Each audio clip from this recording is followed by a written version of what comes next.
TPM total productive maintenance, इसके 8 pillar होते हैं, जिसमें से के पिलर फोकस्ड इंप्रूवमेंट पिलर के बारे में हम आज बात करेंगे। और हमारा आज का ट्रेनिंग टॉपिक रहेगा ऑपरेटर्स जिनको कंपनी में काम करते हुए 0 से 6 महीने हुए हैं, उनको आज हम एक बेसिक लेवल की ट्रेनिंग देंगे। और आज हमारे इस ट्रेनिंग में 5 टॉपिक रहेंगे: operator guidance seat, hourly production seat, 1 point lesson, work instruction, 16 types of losses. नमस्कार दोस्तों, मेरा नाम शक्ति मलिक है। मैं टीपीएम सर्टिफाइड कोऑर्डिनेटर हूं। मैंने जापानीज एमएनसीज के अंदर काम किया हुआ है। मैंने जेआईपीएम टीपीएम सर्टिफाइड कंपनीज के अंदर काम किया हुआ है। करंटली मैं जेबीएम ग्रुप में कॉरपोरेट लेवल पर बिजनेस एक्सीलेंस डिपार्टमेंट में काम कर रहा हूं। मेरे एजुकेशन बैकग्राउंड में मैंने बीटेक, एमबीए और एमटेक की हुई है। तो आइए शुरू करते हैं। हमारा पहला टॉपिक है ऑपरेटर गाइडेंस सीट। यह एक उपकरण है जो किसी को मशीन, प्रोसेस, प्रोडक्ट तथा टूल के पहचान व रखरखाव में मदद करने के लिए प्रदान किया जाता है। ओजीएस के मुख्य 4 बिंदु होते हैं। नंबर 1, मशीन व प्रोसेस के बारे में निर्देश। मशीन व प्रोसेस के रखरखाव के बारे में जानकारी दी जाती है। दूसरा, निरीक्षण निर्देश। इसमें प्रोडक्ट, प्रोसेस, टूल के निरीक्षण निर्देश दिए जाते हैं। तीसरा, टूल चेंज इन्फॉर्मेशन। इसमें टूल में होने वाले किसी भी तरह के बदलाव के बारे में बताया जाता है। चौथा, मटेरियल की पहचान व रखरखाव के निर्देश। इसमें ओके, होल्ड और एनजी मटेरियल की पहचान व रखरखाव के बारे में जानकारी दी जाती है। तो मैं इसको अगर आसान भाषा में बताऊं तो कंपनियों के अंदर हर एक मशीन के ऊपर एक ओजीएस सीट जरूर लगी होती है, जो कि ऑपरेटर को सहायता करती है कि उस मशीन पर कौन सा पार्ट चलेगा, मशीन में क्या क्या चीजें हमें सेट करनी है, टाई से रिलेटेड क्या क्या चीजें सेट करनी है, पार्ट से रिलेटेड हमें क्या क्या चीजें चेक करनी है। तो ये एक तरह से हमें ऑपरेटर गाइडेंस सीट उस मशीन के बारे में हर रूप से पूर्ण जानकारी दे देती है। आइए ओजीएस के एक एग्जाम्पल से अच्छे से समझते हैं। इसके अंदर यहाँ पर पार्ट नेम आएगा, ऑपरेशन कौन सा है यहाँ पर आएगा, मॉडल, इससे पहला ऑपरेशन कौन सा था, प्रीवियस ऑपरेशन, नेक्स्ट ऑपरेशन, इसके बाद कौन सा ऑपरेशन होगा, कस्टमर, ये पार्ट किस कस्टमर के लिए बनाया जा रहा है। अब यहाँ पर सामान्य निर्देश के अंदर ऑपरेटर को मशीन चलाते हुए क्या क्या सावधानियां रखनी चाहिए उसके बारे में यहाँ पर जानकारी दी गई है। उसके बाद मटेरियल को ओके एनजी के कंडीशन में क्या करना है, यहाँ पर यह जानकारी दी गई है। यहाँ पर मशीन के फोटो को लगा दिया जाता है और इस एरिया के अंदर उस मशीन पे जो भी हम पार्ट बनाते हैं उसके अंदर हमें क्या इंस्पेक्शन करना है, मेजरिंग टूल क्या रहेगा, स्पेसिफिकेशन क्या रहेगा और कितनी बार हमें उस चीज को चेक करना है। उसके बाद उसको चेक करने के बाद हमें डाटा एंट्री करनी है या नहीं करनी है, और उसकी जिम्मेवारी किसकी है, क्वालिटी इंस्पेक्टर चेक करेगा या प्रोडक्शन इंजीनियर चेक करेगा या वर्कर चेक करेगा। और सबसे नीचे हमें टूल के बारे में भी जानकारी दी जाती है। तो जैसे आपने इसमें देखा, ओजीएस के माध्यम से हमें उस मशीन के बारे में पूरी जानकारी मिल जाती है। आइए अब आवरली प्रोडक्शन सीट के बारे में समझते हैं। इसे प्रति घंटा उत्पादन सीट भी बोलते हैं। प्रति घंटा जो भी मशीन पे प्रोडक्शन होता है उसे अपने रिकॉर्ड के लिए हम एक सीट में भरते हैं, जिसको आवरली प्रोडक्शन सीट या डेली प्रोडक्शन सीट या डीपीआर बोलते हैं। ये डीपीआर का ब्लैंक फॉर्मेट है। इसके अंदर हम मशीन के सामने कौन सी मशीन है वो लिखते हैं। ऑपरेटर, ए शिफ्ट में किस ऑपरेटर ने ये मशीन चलाई उसका नाम यहाँ पर लिखेंगे। उसके बाद ये हर एक घंटे का अलग अलग रो दी गई है। 6 से 7 घंटे के दौरान जो भी प्रोडक्शन होगा हम इस पहली रो के अंदर भरेंगे। उसके बाद 7 से 8 बजे तक अगले घंटे में जो भी प्रोडक्शन होगा उसको हम दूसरी रो में भरेंगे। इस तरह से हम हर एक घंटे के सामने उस रो के अंदर उस पार्ट से रिलेटेड जानकारी को भरते हैं। अब कंपोनेंट नेम के नीचे हम कौन सा कंपोनेंट पार्ट चल रहा है वो लिखते हैं। उसके बाद प्रोडक्शन नंबर के अंदर उस घंटे का टारगेट कितना है, टारगेट में वो भरेंगे और हमने उस टारगेट के अगेंस्ट कितना प्रोडक्शन करा वो एक्चुअल के अंदर भरते हैं। फिर उसके बाद जो टारगेट और एक्चुअल में गैप होता है, जो हम पूरा टारगेट नहीं दे पाते हैं, उसके कारणों को हम आने वाले इन बॉक्स के अंदर भरते हैं। ब्रेक डाउन से रिलेटेड प्रॉब्लम को हम ब्रेक डाउन कितनी बार हुआ यहाँ भरेंगे, कितने टाइम के लिए हुआ यहाँ पर भरेंगे। ऐसे ही जो एक सेटअप लॉस होता है वो कितनी बार हुआ और कितनी देर के लिए हुआ उसको यहाँ भरेंगे। इसी तरह से हम tool break down, tool change, startup time, minor stoppage, speed loss, rejection, no plan, no material, power cut, इस तरह से हम अलग अलग प्रॉब्लम के बारे में जानकारी को हम डीपीआर शीट के अंदर भर देते हैं। प्रोडक्शन रिपोर्ट भरने से हमें बहुत लाभ होते हैं। सबसे पहला, प्रति घंटा कितना प्रोडक्शन हुआ उसके बारे में पता चल जाता है। प्रोडक्शन करते समय क्या क्या लॉस हुए, प्रति घंटा कितना रिजेक्शन हुआ, कितने प्रकार के डिफेक्ट बने, आदि इन सभी चीजों के बारे में हमें पता चल जाता है। अगला टॉपिक है 1 पॉइंट लेसन। ओपीएल क्या होता है? इसके माध्यम से ऑपरेटर और वर्कर को किसी एक जानकारी के बारे में बताया जाता है। इससे ऑपरेटर को काफी जल्दी से एक पर्टिकुलर टॉपिक के बारे में नॉलेज और स्किल गेन कराया जाता है।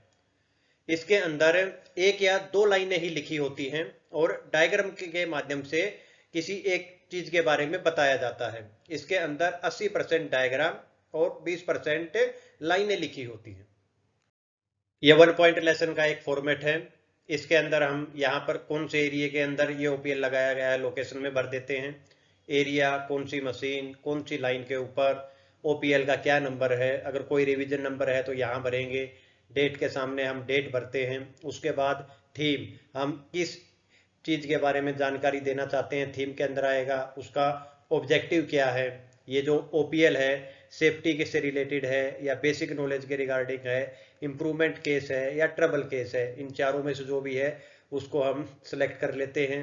ये किसने बनाया है और किसने अप्रूव किया है, इन दोनों चीजों के बारे में हम यहाँ पर लिख देते हैं। उसके बाद हम ये क्रॉस वाले लाल बॉक्स के अंदर क्या चीज हमें नहीं करनी है उसका फोटो लगा के उसके ऊपर एक लाल रंग से क्रॉस लगा देते हैं।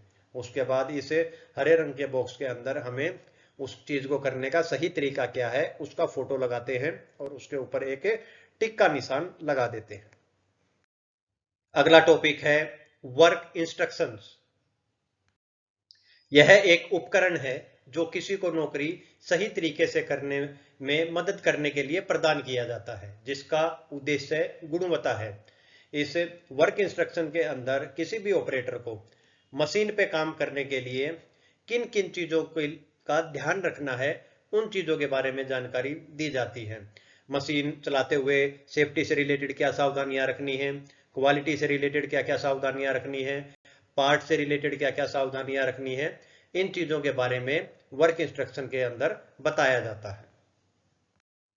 वर्क इंस्ट्रक्शन के फायदे, इससे दुर्घटनाओं में कमी होती है, मशीन को चलाने में सहायता मिलती है, ब्रेकडाउन्स में कमी होती है, प्रोडक्शन में वृद्धि होती है, गुणवत्ता में सुधार होता है, मशीन को आपातकालीन स्थिति में बंद करने में सहायता मिलती है। आज का आखिरी टॉपिक है 16 टाइप्स ऑफ लॉसेज। कंपनी के अंदर जितनी भी तरह के लॉसेज होते हैं उनको टीपीएम के पिलर के अंदर 16 लॉसेज के अंदर डिवाइड कर दिया जाता है। आइए इन लॉसेज के बारे में एक एक करके बात करते हैं। जो सबसे पहला लॉस होता है ब्रेकडाउन लॉस। कोई भी मशीन अगर काम करना बंद कर देती है तो उसको ठीक करने में जितना टाइम लगता है उसको ब्रेकडाउन लॉस बोलते हैं। दूसरा, प्लान्ड मेंटेनेंस लॉस। अगर हमने मशीन का पीएम करने के लिए या कोई नो प्लान करके मशीन को बंद किया हुआ है तो वो प्लान्ड मेंटेनेंस लॉस के अंदर जाता है। तीसरा लॉस है सेटअप लॉस। कोई भी मशीन पर एक पार्ट चल रहा है और किसी दूसरे पार्ट को लगाने के बीच में जो हमें मशीन पे डाई चेंज करने का या सेटअप करने का जो टाइम लगता है उस लॉस को हम सेटअप लॉस बोलते हैं।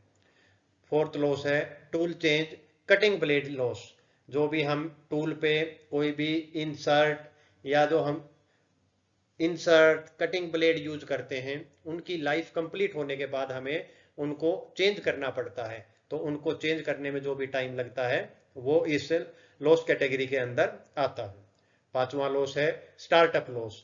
शिफ्ट के स्टार्टिंग में मशीन को शुरू करने से पहले जब ऑपरेटर्स को इंस्ट्रक्शंस का इंतजार करना पड़ता है या मशीन की हीट, प्रेशर या किसी भी रिसोर्स के कारण उसको इंतजार करना पड़ता है, तो वो जितना भी लॉस होता है वो इस लॉस कैटेगरी के अंदर जाता है।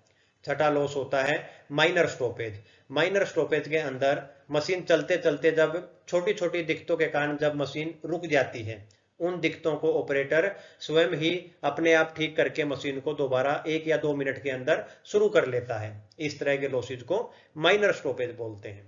सातवां है defect and rework loss. Machine चलाते हुए अगर कोई भी हमारा रिजेक्ट पार्ट बन जाता है या कोई भी ऐसा पार्ट जिसको हमें रिवर्क करके ठीक करना पड़ता है, उस लॉस को हम इस कैटेगरी के अंदर डालते हैं। आठवां लॉस होता है स्पीड लॉस। मशीन चलते चलते अगर अपनी कम प्रोडक्शन करना शुरू कर दे, मतलब अगर वो एक पार्ट को एवरेज टाइम 10 सेकंड में बनाती है, उसको अगर 15 सेकंड में बनाना शुरू कर दे, मशीन की स्पीड स्लो हो जाए, तो इस तरह के लॉस को हम इस स्पीड लॉस के अंदर डालते हैं। Management loss. मैनेजमेंट के कारण मैन पावर नहीं है, कोई मटेरियल नहीं है या कोई और हमारा बीओपी मेटल नहीं है, उसकी वजह से जो भी लॉसेज होते हैं उनको हम मैनेजमेंट लॉसेज के अंदर डालते हैं। Motion loss. मोशन लॉस एक एवरेज ऑपरेटर को एक पार्ट बनाने में जितना समय लगता है, अगर हम उसकी जगह किसी नए ऑपरेटर को लगाते हैं और वो उसी काम को करने में अगर ज्यादा समय लेता है, कम स्पीड से काम करता है, तो उस लॉस को हम मोशन लॉस के अंदर डालते हैं। Measurement and adjustment loss. कोई भी पार्ट बनाने के बाद जब हमें उसकी क्वालिटी चेक करने के लिए उसका कुछ मेजरमेंट करना पड़ता है, गेज से चेक करें, फिक्सर से चेक करें, तो उस दौरान जितना भी टाइम लॉस होता है वो measurement and adjustment loss category के अंदर आता है। 12वां लॉस है लाइन ऑर्गेनाइजेशन लॉस।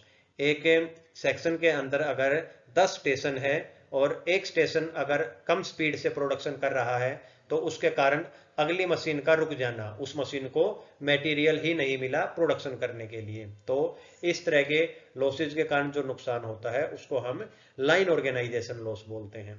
13वां लॉस है लॉजिस्टिक लॉस या डिस्ट्रीब्यूशन लॉस। मेटल हैंडलिंग की वजह से जो हमें मेटल को एक जगह से दूसरी जगह लेके जाना पड़ता है, उस तरह के लॉसेज को हम इस कैटेगरी के अंदर बुक करते हैं। अगली लॉस कैटेगरी है एनर्जी लॉस। हमारा जो मशीन चलाने के लिए जो हमें पावर का यूज करना पड़ता है, उसके अंदर अगर हम कोई भी प्रोडक्शन लॉस के कारण हम अगर लॉस करते हैं, तो वो लॉस हमारा एनर्जी लॉस के अंदर बुक किया जाता है। Die tool loss. मशीनों के ऊपर पार्ट बनाने के लिए जो भी डाई टूल लगता है, अगर उसको रिपेयर करने में, उसके अंदर कोई ब्रेक डाउन होने से उसको ठीक करने में जो भी हमारा लॉस होता है, वो डाई टूल लॉस के अंदर बुक होता है। Yield loss. हम कोई भी प्रोडक्ट बनाने के लिए जो रॉ मटेरियल यूज करते हैं, अगर हम उस सारे मटेरियल को फाइनल प्रोडक्ट में नहीं बदल पाते हैं, उससे पहले ही कुछ मटेरियल का हमारा नुकसान हो जाता है फ्लैशेज या किसी भी वजह से, तो जो भी वो लॉस होता है उसको यील्ड लॉस बोलते हैं। धन्यवाद। टीपीएम से रिलेटेड और वीडियोज को देखने के लिए मेरे चैनल को लाइक, शेयर और सब्सक्राइब जरूर करें।